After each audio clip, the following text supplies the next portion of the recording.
Amén. Vamos a honrar a nuestro Padre Celestial entonando el himno con gran gozo y placer. Nos acompaña en el piano nuestra hermana Jessica Guiliche y meditemos en la letra, ¿no? Con gran gozo y placer. ¿Qué más dice el himno? Nos volvemos hoy a ver, que sea realmente así, ¿verdad?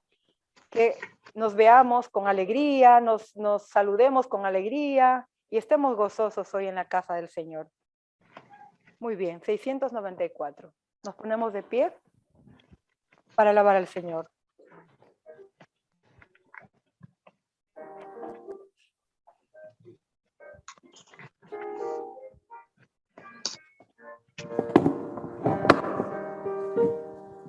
Con gran gozo y placer nos volvemos hoy a ver.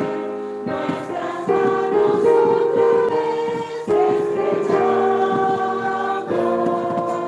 Se contenta el corazón, ensanchándose de amor. Todos hablamos a Dios, gracias damos.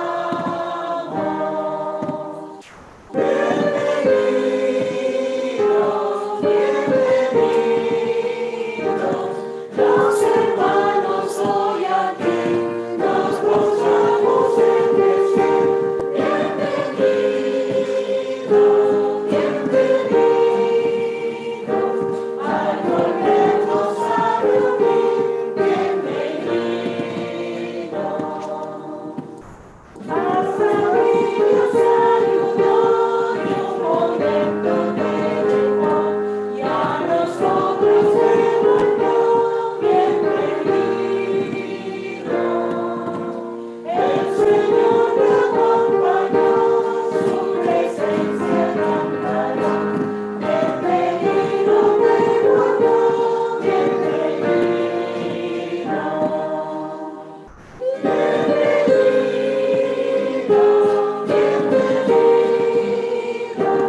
Los hermanos hoy aquí nos gozamos en decir bienvenidos,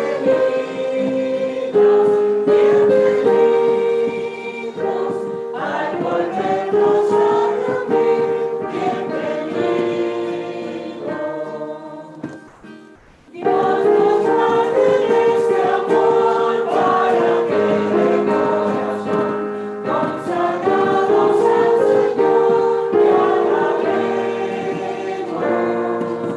En la eterna reunión no habrá separación, ni tristeza ni aflicción, bienvenidos. Bienvenidos, bienvenidos, los hermanos hoy aquí nos gozamos en decir bienvenidos, bienvenidos, al volvernos a reunir, bienvenidos.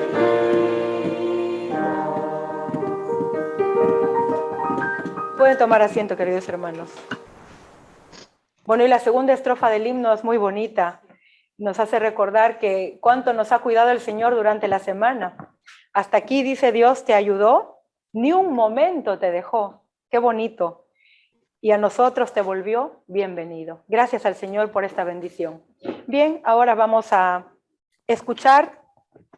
No hay informe por hoy porque el cuaderno está lejos en Cubéis, pero vamos a dar lectura un párrafo de testimonios que está en Consejos para la Escuela Sabática, el capítulo 9. Dice así: el Señor llama a los hombres y mujeres jóvenes a prepararse para pasar la vida entera trabajando fervientemente en la obra de la escuela sabática.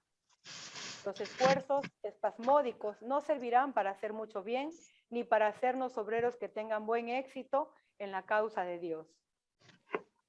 Por la paciente perseverancia en el bien hacer, habéis de llegar a ser colaboradores de Dios. Es el consejo para nosotros en esta mañana. Dios, ¿qué pide de nosotros? Que seamos sus colaboradores. Pero dice que no hagamos esfuerzos así de un momento a otro, como un chispazo solamente, sino que seamos constantes. Eso espera el Señor de nosotros. Y llama a hombres, mujeres, jóvenes y a todos. ¿Por qué dice? Porque se necesita hacer un trabajo ferviente para la escuela sabática. Que el Señor nos ayude. ¿Y la escuela sabática qué es? La agencia ganadora de almas. Entonces, si es la agencia ganadora de almas, ¿qué tenemos que hacer?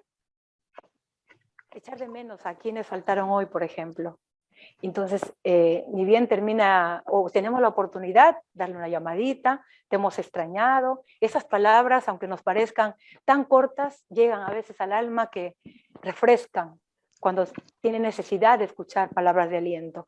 Que el Señor nos bendiga, bendiga a los hermanos que están conectados en este momento vía Zoom, a los hermanos que no han venido hoy, Dios sabe por qué, y le rogamos al Señor que los aliente, los llene de paz, de gozo, donde estén. Amén. Ahora tenemos una alabanza especial por nuestro hermano Javier Pacuari. El título de la alabanza es Tan triste y tan lejos.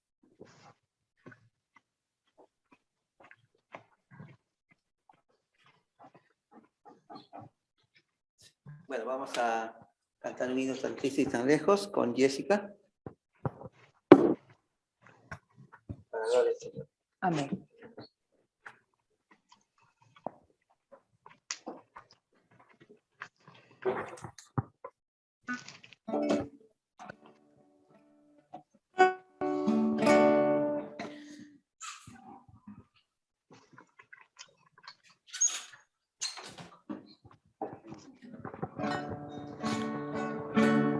Tan triste Y tan lejos de Dios me sentí, y sin el perdón de Jesús, mas esa su voz amorosa oí, diciendo ven a la luz.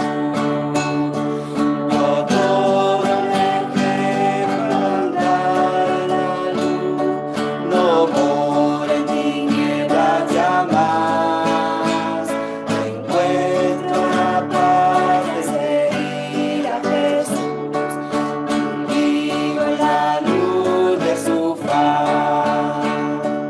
Oh, ven a Jesús, infeliz tentador, no pagues las ciegas ya más.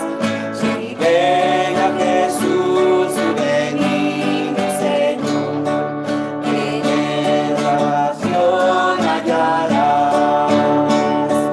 Yo todo dejé para andar en la luz, no moro en tinieblas ya más.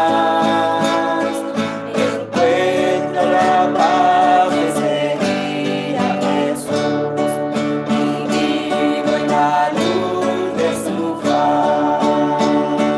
Yo todo dejé para andar en la luz, no moro en tinieblas ya más. Encuentro la paz de seguir a Jesús, y vivo en la luz de su faz. Amén. Dios bendiga a nuestro hermano Javier y Jessica que han cantado esta hermosa alabanza para el Señor. Y bueno, aquí encontramos la paz que necesitamos también y doble bendición hoy sábado. Que el Señor nos ayude. Bien, ahora vamos a pasar al estudio de nuestra lección. Tenemos un título un poco duro, ¿verdad? Traicionado por un amigo. ¿Cuántos de nosotros quizás hemos sido traicionados en algún momento? ¿O no hemos saboreado esto que es tan duro? Pero Jesús sí lo experimentó. Vamos a estudiar una lección muy importante y vamos a dividir las clases. Nuestra hermana Daisy se queda con los adultos, nuestro hermano Javier va con los jóvenes, juveniles, y van conmigo los niños. Bueno, por ahora solamente 2, esperemos que lleguen los pequeños de Belkis. Bien, entonces el tiempo que me dio la directora es hasta las 10 y 30. Y 23, 25 y 30. Muy bien, entonces que Dios nos ayude y podamos aprovechar este estudio en esta mañana y saquemos una enseñanza. Amén.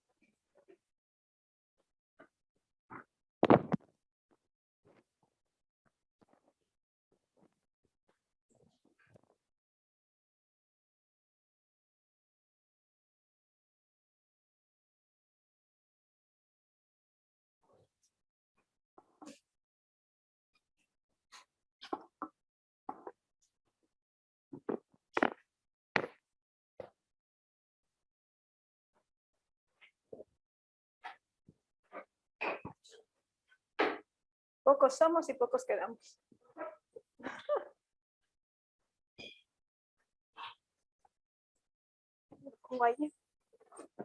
Muy bien. ¿Sí? Vale. O si no, aquí mismo. Yo lo voy haciendo. Buenos días, hermanos. Se titula la lección Traición por un amigo. Si nos traiciona alguien que no es un amigo, ya casi que no es ni traición, ¿no? ¿Cuándo decimos nosotros que es una traición? Cuando es tu amigo. Tú lo conoces encubierto. Sí, exactamente. Es decir, traición es una cosa encubierta, pero si encima eso es una persona que tú conoces, que es un amigo o amiga, es como que doble traición, ¿no? Es como que doble traición, ¿no? Bueno, os voy a contar, estoy yendo a trabajar en un sitio y justo ayer esta señora me comentaba, dice, es que yo lloro mucho, lloro mucho, lloro mucho. He llorado muchísimo. Y le digo, ¿pero qué ha pasado? Que su hijo, bueno, después de 23 años de matrimonio, su hijo dejó, es el hijo de ella, dejó a la esposa. Pero claro, el asunto no es que solamente dejó a la esposa, ¿no? Que se fue con otra persona, sino que ahora está viviendo junto con la mejor amiga de su esposa. Es decir, entonces no es ya solo una traición, es como doble traición, ¿no? O sea, ya no es solo traición del marido, es también traición de la amiga. Y claro, con la amiga, sus hijos se han criado juntos desde pequeños. Es decir, se conocen de toda la vida, 23 años de matrimonio. O sea, se conocen de toda la vida y claro, ahora, se han conocido demasiado. Y claro, entonces eso es como, claro, duele más, ¿no? Duele más y claro, ahora los hijos de los nietos, digamos, de esta señora, que serían los hijos del hijo, lógicamente a la otra señora pues no la aceptan por nada del mundo y claro, su padre muy triste porque no la aceptan. Pero claro, ¿cómo vas a querer? Claro, los hijos dicen, bueno, si de pronto mi padre hubiera dejado a mi madre, yo qué sé, no se entienden, vale, yo qué sé, se separan. Pero hubiera sido con cualquier otra persona que nosotros no conociéramos, vale, ¿no? Era triste, pero bueno. Pero es que encima es con la mejor amiga. Y claro, con los hijos de las dos familias se han criado como hermanos. Es decir, es que realmente eso sí que es una doble traición. Y claro, aquí vamos a hablar acerca de Jesús, ¿verdad? Jesús nos dice que él a los que son cercanos a él, ¿cómo les considera? Como sus amigos, como sus hermanos, ¿sí? Hermanos, sus amigos. Y en esta lección vemos que él fue traicionado justamente por uno de los que andaba junto con él. No es que era un conocido, sino que andaba junto con él, ¿no? Vamos a empezar la pregunta, bueno, la introducción. La introducción vamos a leerla. ¿Nos puedes ayudar, Gladys, por favor?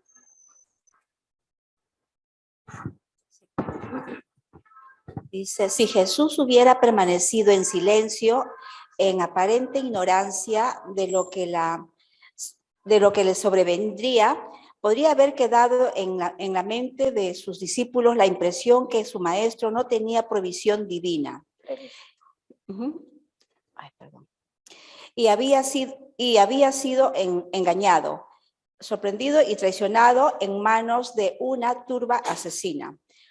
Un año antes Jesús le había dicho a los discípulos que había elegido a 12, pero que uno era un diablo.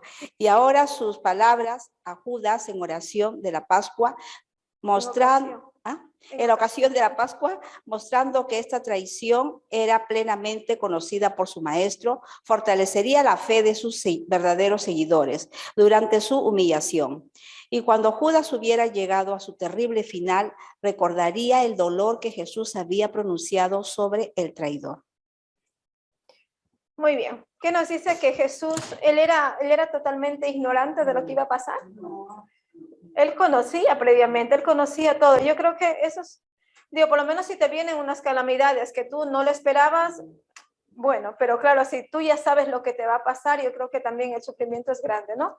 Porque sabes que te va a pasar esto, sabes que vas a pasar por tantas cosas, entonces pienso que el sufrimiento o la tristeza sería grande. Por lo menos si uno no conoce, pues te vienen y ya está, ¿no? Pero Jesús sabía que uno de aquellos con los que él convivía diariamente iba a ser aquel que le iba a entregar. Muy bien, la pregunta número 1 nos dice, según la profecía, ¿por quién sería traicionado el ungido de Dios? Y a la luz de su propia experiencia personal, dice, medite sobre el significado de esta traición y cuán terriblemente sufrió el Salvador por ello. Quizás nosotros podemos llegar a pensar, o a veces yo también puedo llegar a pensar, que como era Dios, como Jesús era Dios, bueno, él tendría como que más capacidades, ¿no? De soportar el sufrimiento, ¿no?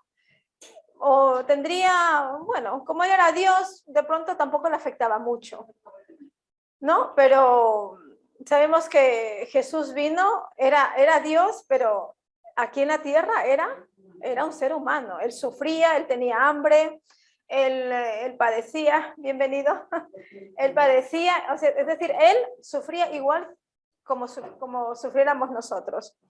Muy bien, hermana María, ¿nos puede ayudar con esta pregunta? Hermana María Landeo, de momento.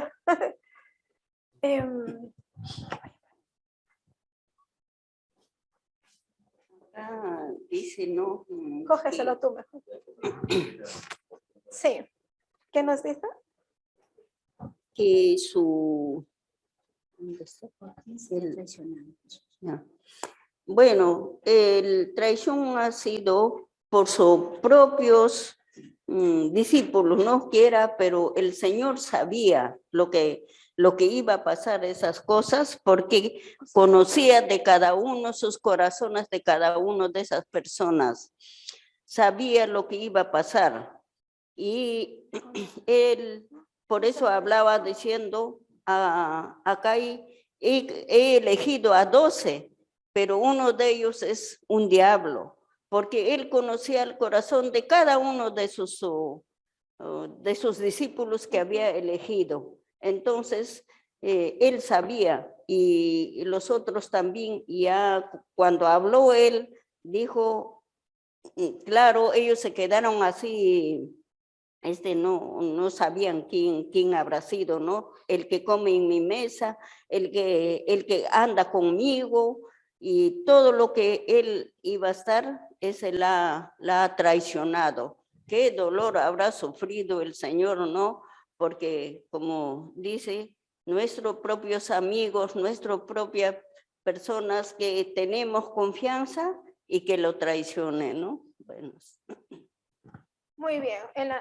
Sí. En la nota también nos dice que Jesús, él no discriminó a Judas durante todo su ministerio, ¿no? Él no discriminó, sino que él andaba, es decir, las mismas enseñanzas que recibían los otros 11 también era para Judas. A ver, Oscar. Sí, aquí leí el versículo del Salmo, dice, el Salmo, el versículo 13, dice, sino tú, hombre, al parecer íntimo mío, ¿no? Aquí se ve, digamos, la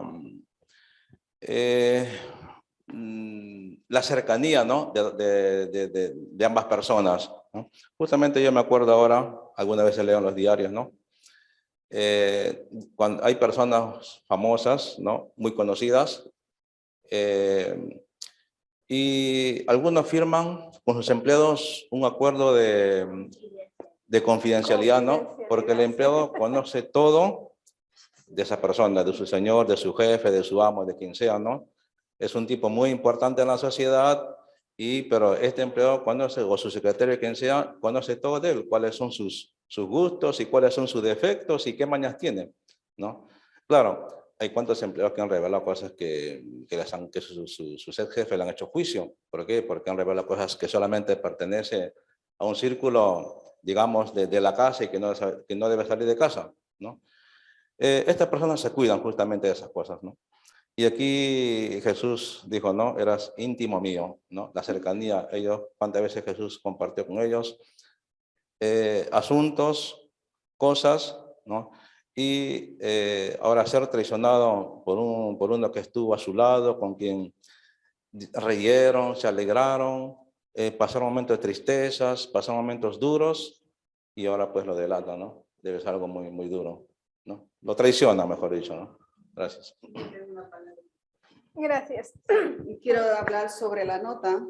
Sí. Dice, el que come pan conmigo levantó contra mí mi calcañar, pero más tarde, cuando su significado quedó aclarado, vieron allí pruebas de la paciencia y misericordia de Dios hacia el más gravemente pecara. Perdón, sí está bien. Hacia el que más gravemente pecara. Entonces vemos aquí, el Señor sabía desde el inicio quién le iba a entregar, pero Él tuvo tanta paciencia, tanta misericordia con este hombre, o contra Judas, su discípulo.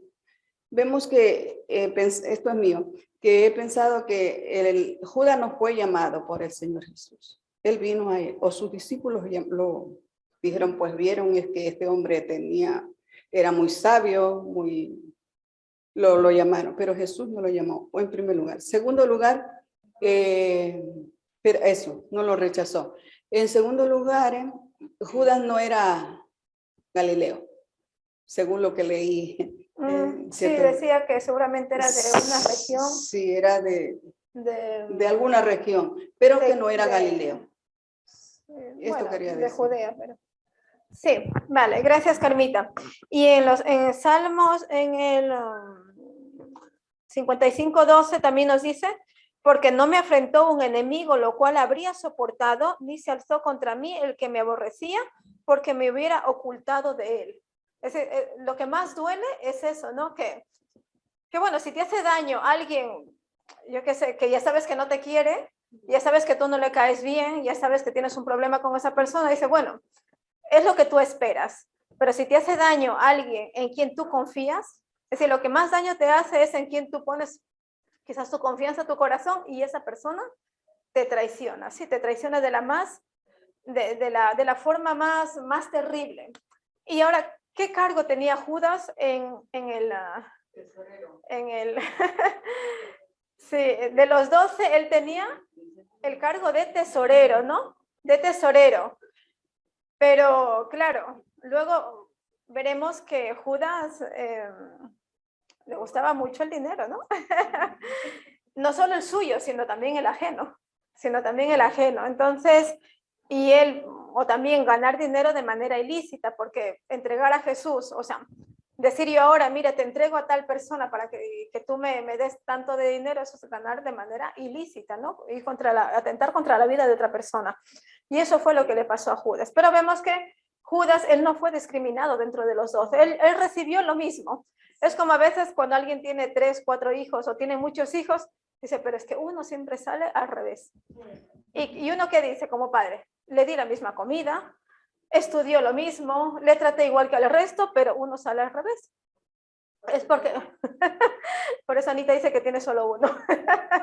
Entonces, siempre vemos que los caracteres de las personas son diferentes y nosotros como padres no discriminamos. Jesús tampoco discriminó a ninguno de los 12, ¿no? Muy bien, vamos a pasar entonces a la pregunta número 2, porque si no se nos va el tiempo. A la pregunta número 2. Ahora sí, vamos a ver acerca de la caída. Bueno, entonces la respuesta, según la profecía, ¿quién traicionaría el ungido de Dios? Judas Iscariote, ¿no? Bueno, la segunda reflexión personal. Muy bien, la pregunta número 2 nos dice la caída, ahora sí, ¿qué fue lo que le pasó a Judas? Porque todo traidor al final tiene también su final.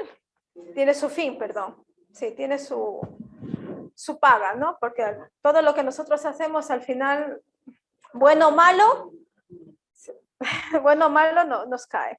Muy bien, la pregunta 2 nos dice, ¿cuáles son las consecuencias de cometer actos tan cobardes como los de Judas? Porque claro, era un acto muy, muy cobarde. ¿Y qué dice la profecía sobre el traidor del Redentor? ¿Sí? ¿Tú? Ah, vale. Gracias, Gladys. Adelante. Bueno, sí, no vemos ya que, bueno, Jesús ya le había dicho, ¿no? Estaban en la cena, Jesús ya le había advertido, había dicho de que alguien le iba a traicionar. Y bueno, pues entonces ya Judas sabía, ¿no? Porque claro, se habrá sentido él aludido, ¿no? Que están hablando de él. Pero sin embargo, él siguió, continuó, ¿no? Sí. Y luego dice que después ya había, continuó porque habían quedado con los alguaciles o los guardias, ¿no? De que vendrían a buscar a Jesús. Y de hecho, pues, vinieron, dice, y Jesús le dice, salió, dice, y le pregunta, ¿no? ¿A quiénes buscáis? Les dice, ¿no? Y ellos respondieron, a Jesús de Nazareno. Y Jesús le dijo, pues yo soy, le dijo, ¿no? Aquí estoy, ¿no? Y bueno, y Judas estuvo allí, presente, ¿no? Entonces Judas pues hizo la señal de darle un beso, y ahí fue donde pues ellos recibieron la señal que él era realmente el hijo a quien ellos buscaban, ¿no? Bueno, entonces vemos, ¿no? Que luego ya fue llevado Jesús apresado, y cuando ya Judas vio que realmente Jesús ya estaba allí, ya, o sea, ya no tenía salida, entonces él se sintió, ¿no? Dijo, uy, ¿qué he hecho? ¿Qué he hecho, no? Porque él a lo mejor habrá pensado, como su ambición era recibir dinero, pues habrá dicho, bueno, recibo el dinero y Jesús, como es, pues es Dios, seguro que se va a librar y ya está. de cualquier manera y se irá, ¿no? Y bueno, Jesús queda libre y yo me llevo el dinero, ¿no? Pienso yo que habrá pensado. Pero ya cuando vio que Jesús estaba ahí dentro, ya que ya no había escapatoria para salvarse, entonces ya él tuvo ese cargo de conciencia y dijo, ¿qué he hecho, no? ¿Qué he hecho? Entonces ya nos dice, ¿no? Que Judas agarró y dijo, mira, dice, agarró y entregó el dinero. Les entrego, no quiero meterme más en este problema. Y ellos dijeron, bueno, a nosotros ya no nos importa lo que tú hagas porque aquí está el dinero y ya no nos interesa, ¿no? Y Judas se fue, dice. Se fue y bueno, no sé, bueno, pues se ahorcó. Se colgó de un árbol y cayó, ¿no? Y se ahorcó. Entonces murió Judas, vemos que lo que dice, también dice otro texto, que todo lo que uno sembrare, segará, ¿no? Él sembró eso que, bueno, entregó a Cristo para la muerte, y ahora él también, pues él también, sí, ha adquirido eso, porque de todo esto al final Judas también murió. Muy bien, amén. Sí.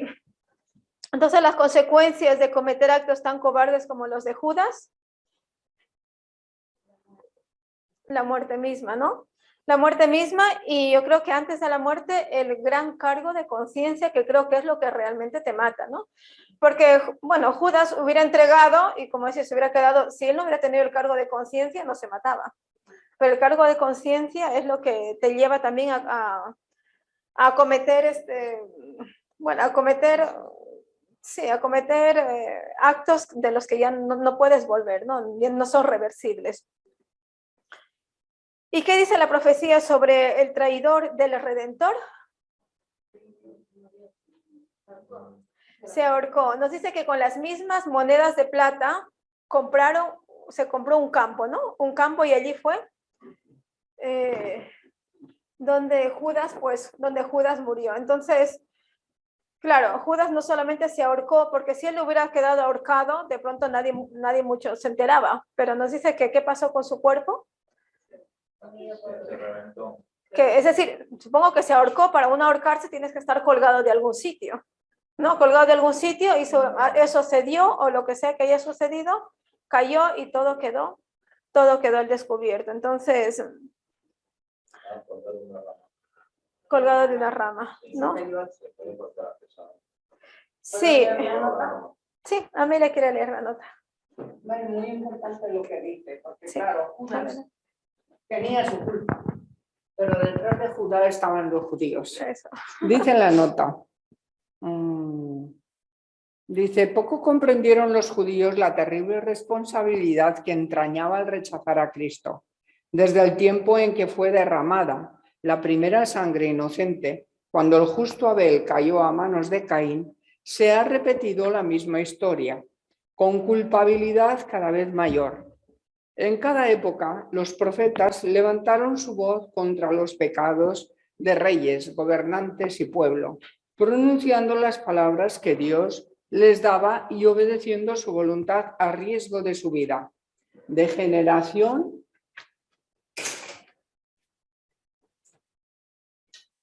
en generación se fue acumulando el terrible castigo para los que rechazaban la luz y la verdad.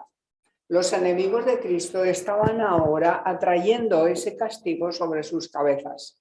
El pecado de los sacerdotes y gobernantes era mayor que el de cualquier generación precedente. Al rechazar al Salvador, se estaban haciendo responsables de la sangre de todos los justos muertos desde Abel hasta Cristo. Estaban por hacer rebosar la copa de su iniquidad y pronto sería derramada sobre sus cabezas en justicia retributiva. Jesús se lo advirtió. Judas salió corriendo de la sala exclamando: demasiado tarde, demasiado tarde. Sintió que no podía vivir para ver a Cristo crucificado y desesperado salió y se ahorcó. Entonces, la resistencia o el no querer dejarse convencer por el Espíritu Santo, porque cuando Jesús estaba, digamos, lavándole los pies, en el fondo de su corazón le menospreció, porque Judas quería el poder, pero no quería la renuncia propia, ¿no? Entonces, claro, nosotros tenemos que alcanzar la meta por la renuncia, porque Dios nos manda que seamos conforme a su voluntad, no conforme a nuestro deseo, ya que nuestro deseo no alcanza nada. Solamente por los méritos de Cristo somos capaces. Entonces los judíos recibirían en su propia vida lo que ellos habían hecho a Cristo.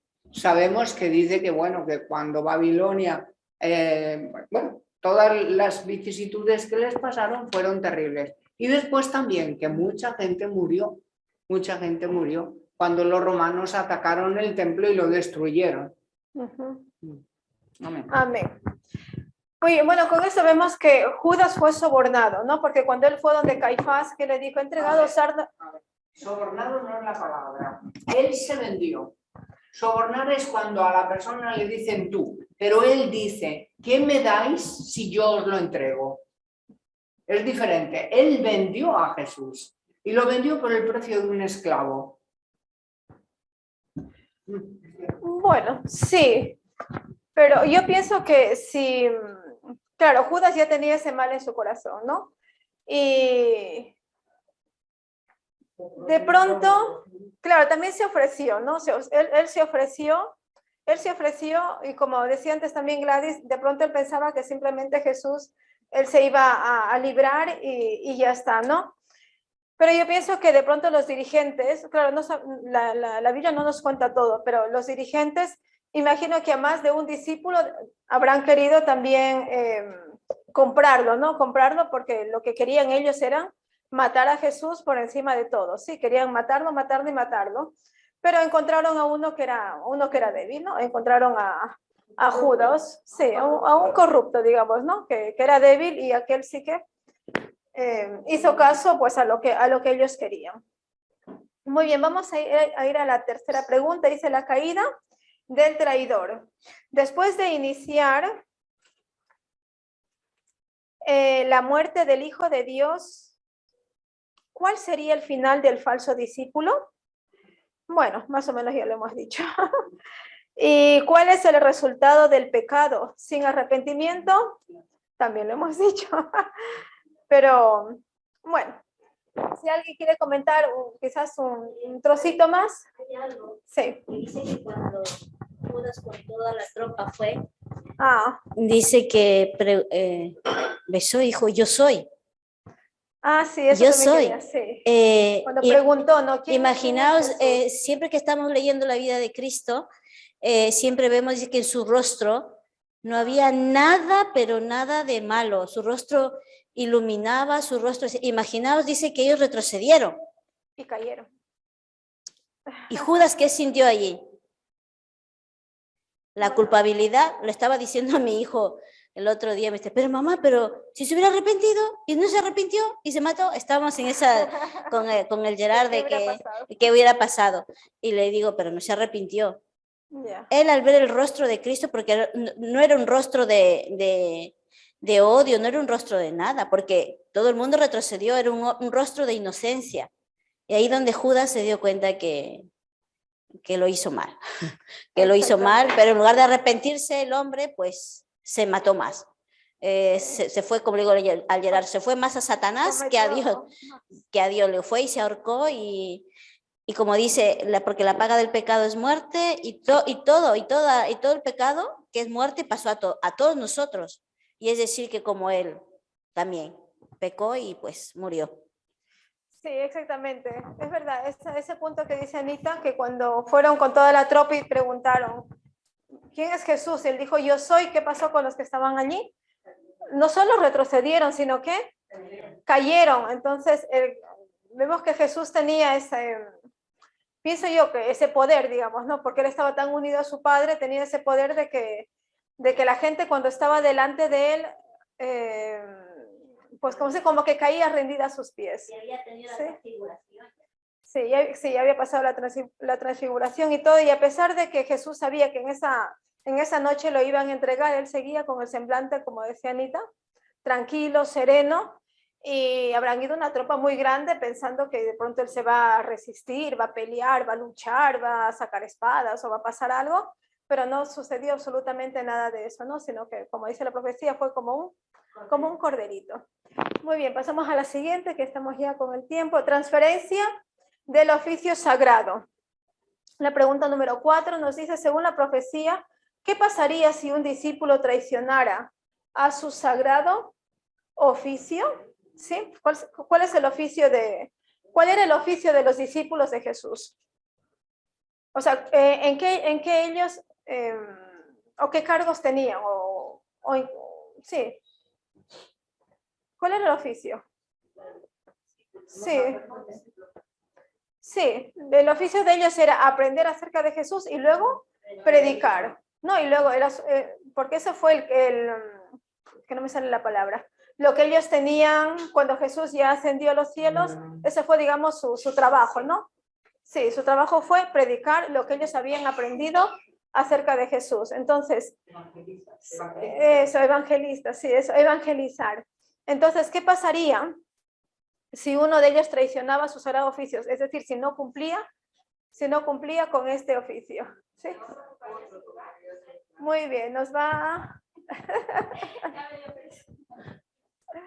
Bueno, lo que estaba viendo ahorita, bueno, no la estudié la verdad, pero bueno, lo que estaba viendo es que dice de que o sea, es como nosotros aquí, si nosotros nos vamos, otro viene y ocupa nuestro lugar. Yeah. Y lo mismo pasa en todos los lugares, pues que nadie se queda vacío.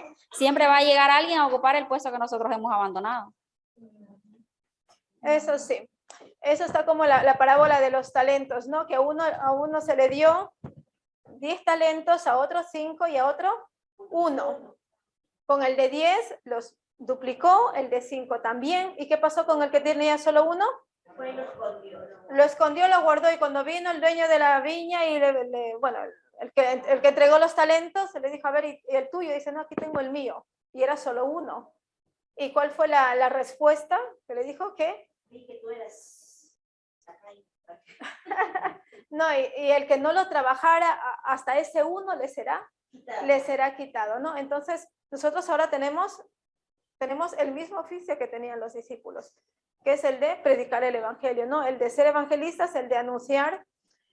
Y si yo no lo hago, otro lo hará, otro tomará mi lugar. Entonces, que nadie tome el lugar nuestro, que nadie tome nuestra corona.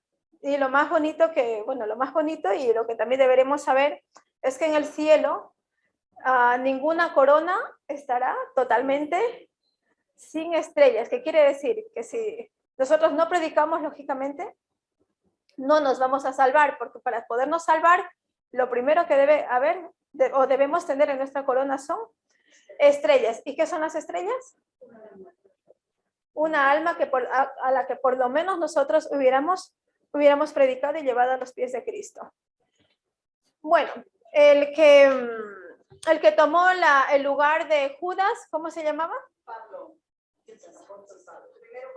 Bueno, Matías, sí.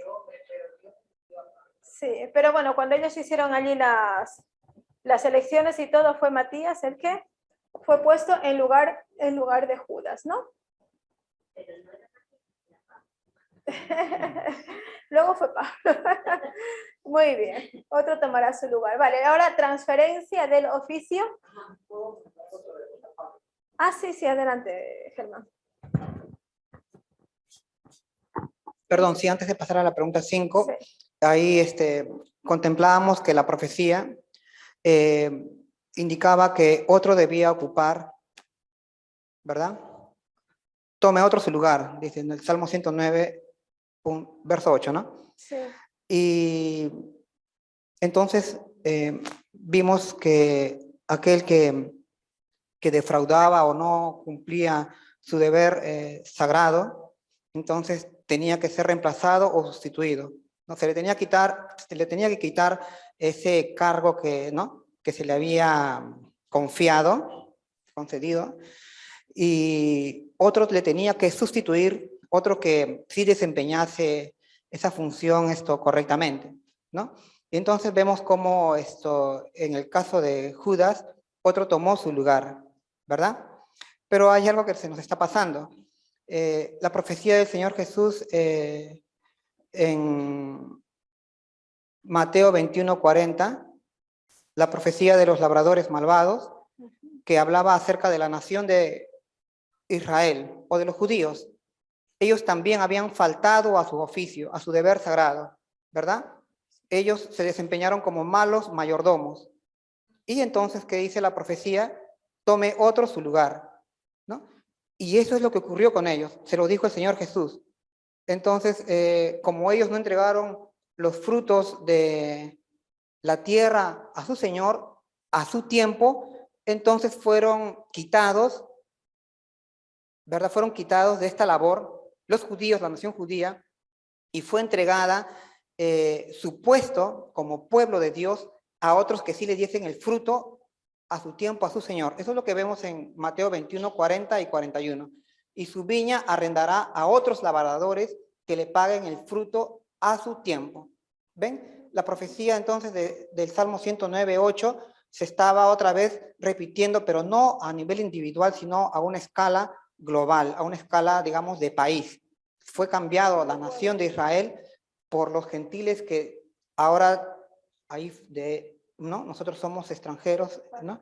Que estamos viniendo a ser incorporados al pueblo de Dios, pero que tenemos que desempeñar bien nuestra función, nuestro trabajo, nuestro sagrado trabajo que el Señor nos ha encargado. Y entonces el Señor nos recompensará, ¿no? Sea para bien o para mal.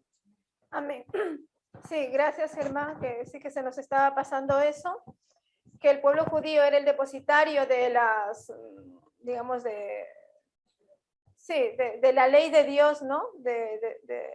Sí, de su ministerio, de su vida, era el pueblo elegido, el pueblo judío, ¿no? Pero después que pasó, que ellos traicionaron a Jesús y mataron a Jesús, aquello ya no eran ellos los únicos que podían acceder, digamos, a la ley de Dios y los únicos que tenían la oportunidad de salvarse, sino ahora también nosotros. Entonces allí también se cumple, como nos decía Germán, que se traspasó, ¿no?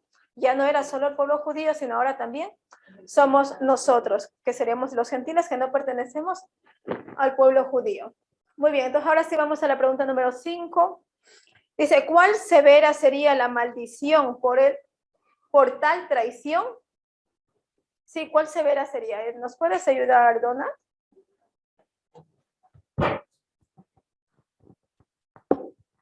Gracias. Pregunta 5. ¿Cuál severa sería la maldición por la traición?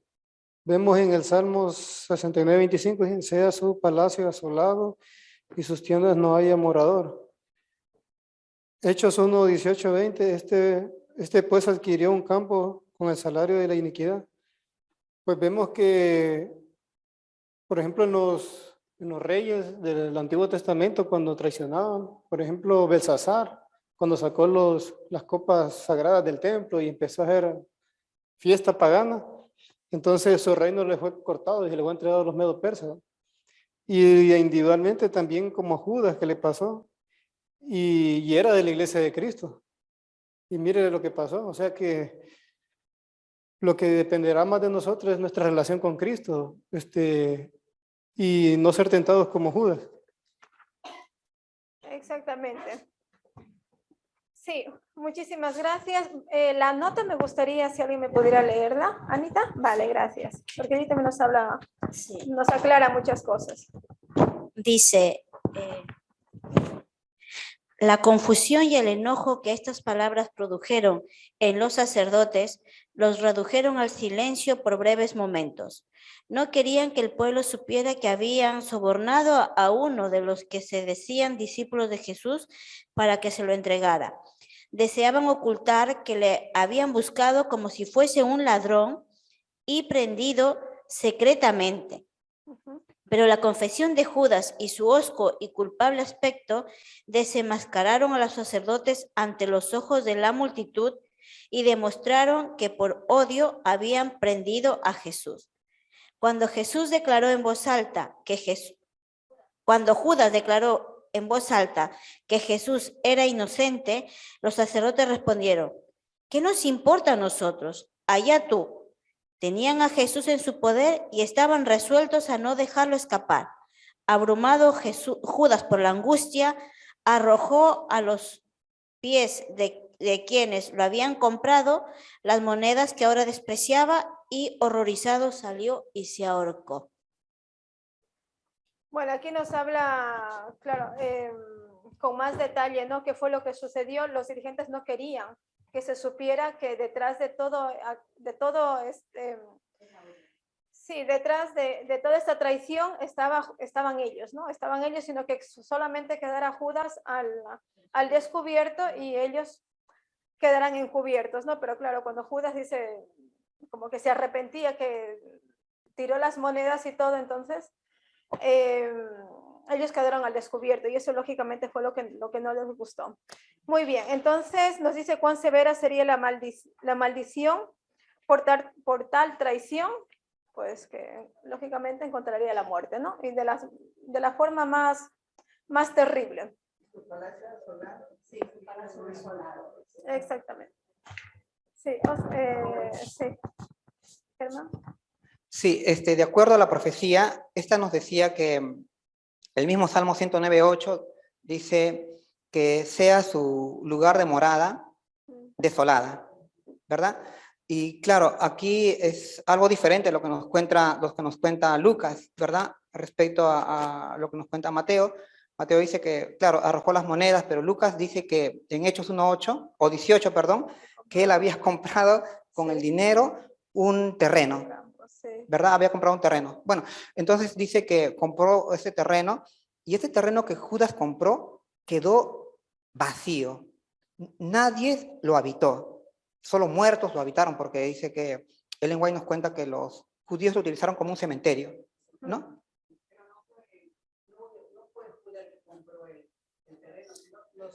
Claro, eso nos cuenta Ellen White, así nos lo cuenta, ¿no? Pero Lucas, en Hechos 1:18, si lo vemos desde el 1:16, desde Hechos 1:16 al 18, Pedro relata que Judas compró un terreno, ¿verdad? Y entonces ese terreno quedó vacío después de la muerte de Judas. Nadie lo habitó. Y de esa manera se cumplía la profecía de que sea su lugar de morada o de habitación hecha, sí, asolada y desierta. Y hermanos, esto es también un detalle que nos debe servir de ilustración.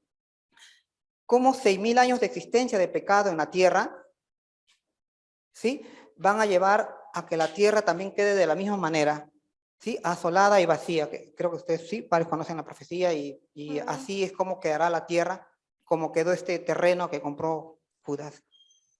Amén. Sí, están aquí. Los niños nos han ganado. Vamos a las 6, rapidito. Dice, ¿cómo se pueden explicar acciones tan horribles considerando que Jesús era totalmente inocente? Yo creo que no hay explicación, ¿no? Sí. No, sí, el egoísmo, el odio, el desamor total, es decir, o la ambición, no sé, no hay palabras casi que para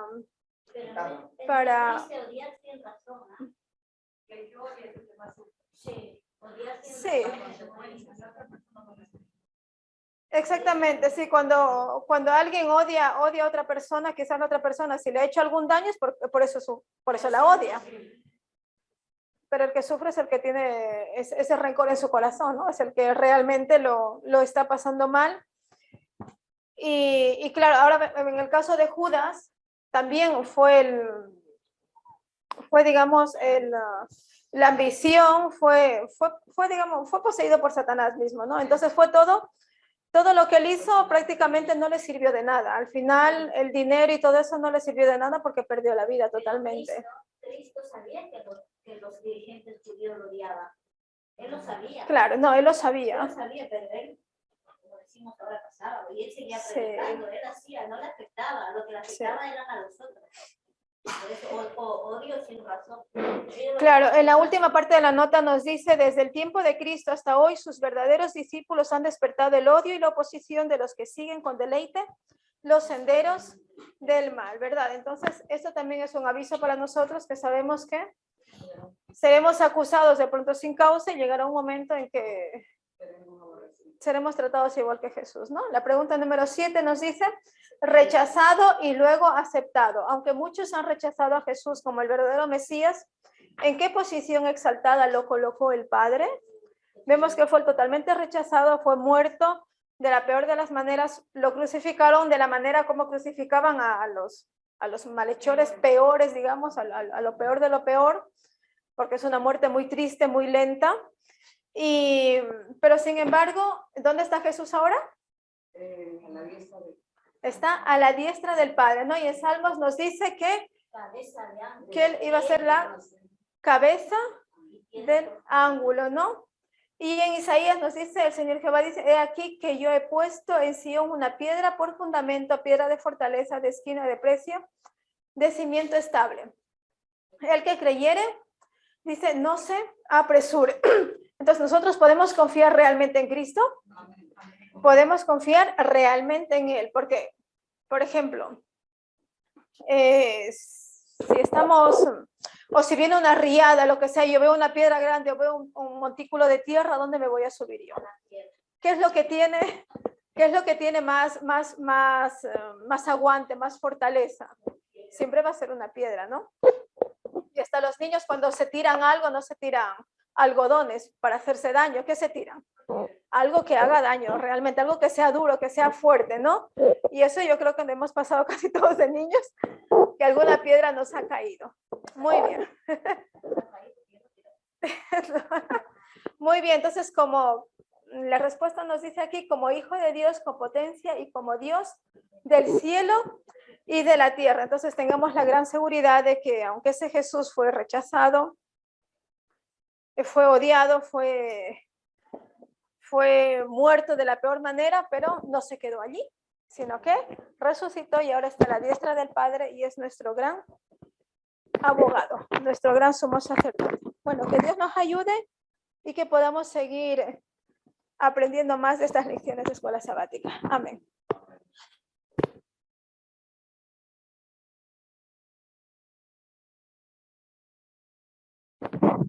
Bien, hermanos, gracias a Dios por su palabra, por este mensaje tan hermoso que hemos tenido hoy nosotros. Y Dios nos ayude con su Santo Espíritu para que nosotros no seamos también, no tomemos ese lugar, ¿no? De amigos traicioneros, ¿no? Y hablábamos con los niños que cuando un amigo, en este caso Jesús, nuestro amigo fiel, confía en nosotros, quiere que nosotros demos lo mejor para él. Pero si nosotros hacemos cosas que le desagradan, estamos también traicionándole. Entonces no tomemos el papel de Judas. Muy bien, vamos a entonar entonces, les invito a ponerse de pie y entonar el himno Prende hoy tu fuego 464.